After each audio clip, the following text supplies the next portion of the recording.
আসসালামু আলাইকুম বন্ধুরা, কেমন আছো তোমরা সবাই? আলহামদুলিল্লাহ আমি ভালো আছি। বাবু হওয়ার পরে ১ মাস প্রায় আমার মা আমার কাছে ছিল। যখন চলে যায় আমার মা, তখন খালি আমার মনে হচ্ছিল যে আমি বাবুকে প্রপার যত্ন করতে পারবো তো, বাবুকে প্রপার টেক কেয়ার করতে পারবো তো, মানে অনেক কিছুই মনে হচ্ছিল। কারণ আমি একদমই নতুন, আর এটা আমার ফার্স্ট বেবি, আমি নতুন মা। তো বুঝতেই পারতেছো যারা এই সিচুয়েশনে পড়েছো তাদের কীরকম হয়। আর এই তো বাবুকে ঘুমিয়ে দিয়ে এখন আমাকে সব কাজ করতে হবে। আগে থেকে আমি এখানে পেঁয়াজ আর কাঁচামরিচ কেটে রেখেছি। আর পাঙ্গাস মাছটা আমার অনেক বেশি ফেভারিট একটা মাছ। তো এই মাছটাকে আমি ফ্রিজ থেকে বের করে ভিজিয়ে ভালোভাবে ধুয়ে নিয়েছি। আর এই মাছটাকে আমি আজকে অন্যভাবে রান্না করব, তেলানির মতো করে, মানে একদমই কড়া ভাজা করে রান্না করব না। তো এভাবে আমি আগে কখনো তোমাদের মাছ রান্না করে দেখাইনি, একদম সিম্পল ওয়েতে তোমাদেরকে আজকে মাছ রান্না করে দেখাবো। আর এই তো আমি মাছে হলুদ, লবণ আর অল্প পরিমাণে গুঁড়া মরিচ দিয়ে মাছটাকে ভালোভাবে মাখিয়ে নিচ্ছি। এরপরে একটা ফ্রাই প্যানে পরিমাণ মতো সয়াবিন তেল দিয়ে দিব। তারপরে এখানে মাছগুলোকে 2 পাশ হালকা হালকা করে ভেজে নিব। এই সময় আমার যে রান্নাটা তাড়াতাড়ি হবে আর যেভাবে রান্না করলে তাড়াতাড়ি হবে সেইভাবে রান্না করলেই আমার কাছে বেটার মনে হয়। কারণ আমার কাছে খুব বেশি সময় নেই রান্না করার, কারণ বাবু অনেক ছোট, প্রায় 1.5 ঘন্টা, হাইস্ট 2 ঘন্টা পরে তাকে খাবার খাওয়াতে হয়। তো এই তো আমি মাছগুলোকে উল্টে দিতে গিয়ে আমার মাছগুলো ভেঙে যাচ্ছিল, কারণ কড়াইটা একদমই খড়খড়ে ছিল তলাটা। আমি আগে থেকে ভেবেছি যে মাছ ভাজাটা আমার অতটা বেশি সহজ হবে না এই কড়াইতে, কারণ এটাতে আমি মাছ ভাজি না, এটাতে আমি রান্না বান্না করি। এটার তলানি অনেক বেশি খড়খড়ে। তো যাই হোক, মানে তাড়াতাড়ি হওয়ার কারণে কাজ আমার মাছতে কষ্ট হবে, সেই জন্য আমি একটা কড়াইতে সব কিছু করে নিতে গিয়ে এই অবস্থা হয়েছে মাছগুলোর। তো যাই হোক, বেশ খারাপ একটা হয়নি, মাছগুলো যে একদম ভেঙে গিয়েছে তা কিন্তু না। এখানে আমি হালকা করে মাছগুলোকে ভেজে ভেজে তুলে রাখছিলাম। এবার ওই কড়াইতেই আমি পেঁয়াজ আর কাঁচামরিচগুলো দিয়ে ভালোভাবে ভেজে ওখানে সবগুলো গরম মশলা দিয়ে মাছগুলোকে রান্না করব। তোমরা ফুল ভিডিওটা দেখলে কিভাবে রান্না করেছি বুঝতে পারবে।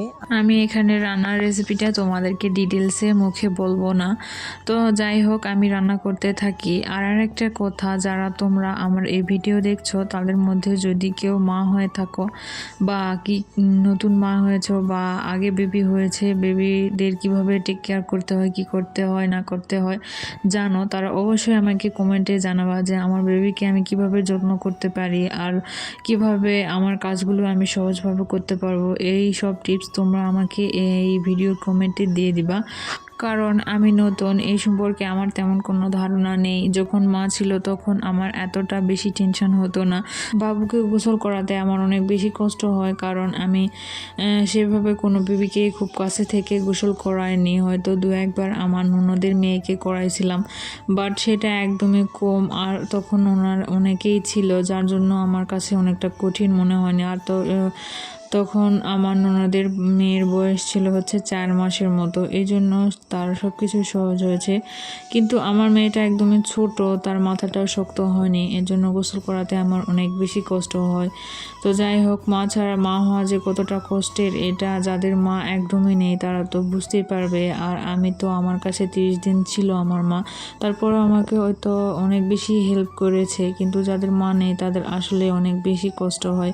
তবে অনেকে এখানে বলবে যে কেন, কিসের কষ্ট হবে, অনেকেই থাকে আরও বেবির কাছে, শাশুড়ি থাকে, বাসার সব আরও অন্যান্য সদস্যরা থাকে, তাদের থেকে শুনলে বা করে নিতে পারবে। তো আসলে আমি বলে নেই যে বেশ কয়েকদিন আগে আমি আমার শ্বশুরবাড়ি থেকে প্রায় অনেকটা দূরে চলে এসেছি, আমার গ্রাম ছেড়ে, আমার নিজের শহর ছেড়ে আমি অচেনা একটা জায়গায় চলে এসেছি, যার জন্য আমার কাছে অনেক বেশি নিজেকে আরও অসহায় লাগে। যাই হোক, তো হয়তো অনেকে এটা বুঝতে পারবে না, আর যারা এই সিচুয়েশনে পড়ে তাদেরই বুঝতে পারবে। আর যে সিচুয়েশনে পড়ে সে আসলে তার সিচুয়েশানটা বুঝতে পারে। হয়তো দূর থেকে অনেকেই দেখে সেই সিচুয়েশানটা বুঝতে পারবে না, আর তার ভেতরে কী কষ্ট হচ্ছে সেটাও বুঝতে পারবে না। তো এই তো তোমাদের সাথে আমার মনের কথা শেয়ার করতে করতে এখানে আমার রান্না প্রায় শেষের দিকে। আর এই পর্যায়ে আমি এখানে ভাজা জিরের গুঁড়ো দিয়ে দিচ্ছি। এটাতে মাছের যে গন্ধ থাকে আর তরকারির ফ্লেভারটা অনেক সুন্দর আসে, আর এস্টে আস্তে একটা গন্ধ থাকলে সেটাও চলে যায়, দেখতেও ভালো লাগে।